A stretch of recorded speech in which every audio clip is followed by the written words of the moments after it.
राजस्थान सरकार के पूर्व मुख्यमंत्री आदरणीय अशोक जी गहलोत साहब, प्रदेश कांग्रेस कमेटी के अध्यक्ष और मेरे पिता से बड़े नज़दीकी संबंध रहे उनके, जब वो पहली बार एमएलए जीतकर आए थे 2000 में, गोविंद सिंह जी डोटासरा साहब, प्रतिपक्ष के नेता व पूर्व मंत्री टीकाराम जी जूली जी, जिन्होंने अपनी छाप एक मंत्री के रूप में विधानसभा के अंदर छोड़ी, और अभी उनका आप प्रतिपक्ष के रूप में जलवा देखते हैं कि कांग्रेस की बात किस तरीके से सदन में रखते हैं। लोकसभा के उम्मीदवार जोधपुर से करण सिंह जी उचियाड़ा साहब, आपके यहाँ पे महेंद्र चौधरी जी, पूर्व विधायक कृष्णाराम जी विश्नोई, सुनील परिहार जी, पूर्व विधायक महेंद्र जी विश्नोई, जसवंत जी कछावा, पूर्व मंत्री साले मोहम्मद जी, पूर्व मंत्री राजेंद्र सोलंकी जी, पूर्व विधायक मनीषा पवार जी, पूर्व विधायक हीरालाल जी मेघवाल और सम्मानित मंच, इस सभा में विराजमान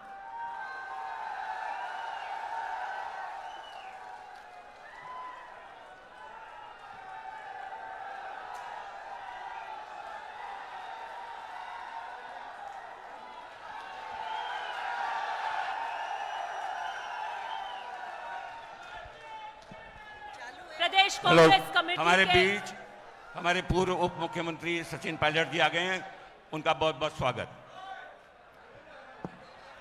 प्रदेश कांग्रेस कमेटी के पूर्व अध्यक्ष व महासचिव कांग्रेस सचिन पायलट जी, वह सभा में विराजमान पितातुल्य बुजुर्गगण, युवा साथियों, माताओं और बहनों, जिस भारी संख्या, जोश और उत्साह के साथ आज की यह भीड़ बता रही है कि जोधपुर लोकसभा के अंदर सूरज अब कहां से उगने वाला है।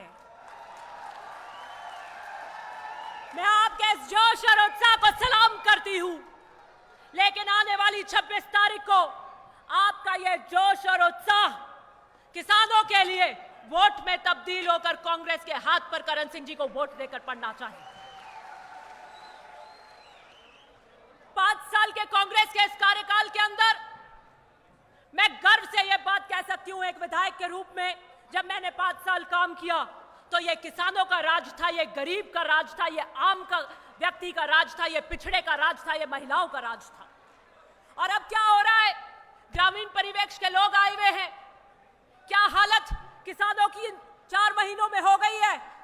थाना अधिकारी 4-4 जीप की फोर्स लेकर एक गरीब किसान के ट्रांसफार्मर उतारते हैं। क्या हालत बदले की राजनीति के साथ में किसान की, गरीब की करी जा रही है। थाना अधिकारी का क्या काम होता है? लॉ एंड ऑर्डर, कानून व्यवस्था को बनाए रखने का। थाना अधिकारियों के यह काम नहीं है कि नेताओं के इशारों पर बदले की राजनीति से गरीब किसान की खेती जल जाए, उन ट्रांसफार्मरों को उतार कर लेकर आए। डंके की चोट पर हमारे निर्देश थे। विजिलेंस की बात हुई तो मैंने मुख्यमंत्री जी से टाइम लिया और मैंने व्यक्तिगत रूप से उनसे मिलकर कहा कि विजिलेंस 5 साल के राज के अंदर, किसानों के अंदर, घरों में 5 साल कांग्रेस के राज में नहीं होनी चाहिए। और मुख्यमंत्री जी ने हाथों हाथ एमडी को फोन करके कहा कि there will be no vigilance, कोई विजिलेंस नहीं होगी 5 साल। और 5 साल जोधपुर के अंदर कोई प्रकार की विजिलेंस नहीं हुई।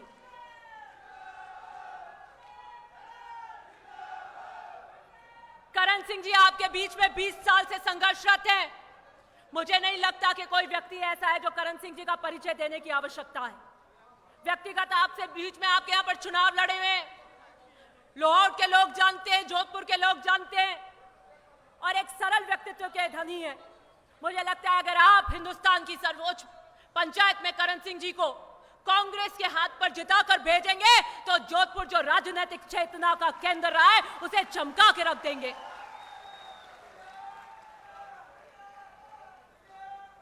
आपका वोट तराजू में तोल कर दीजिएगा।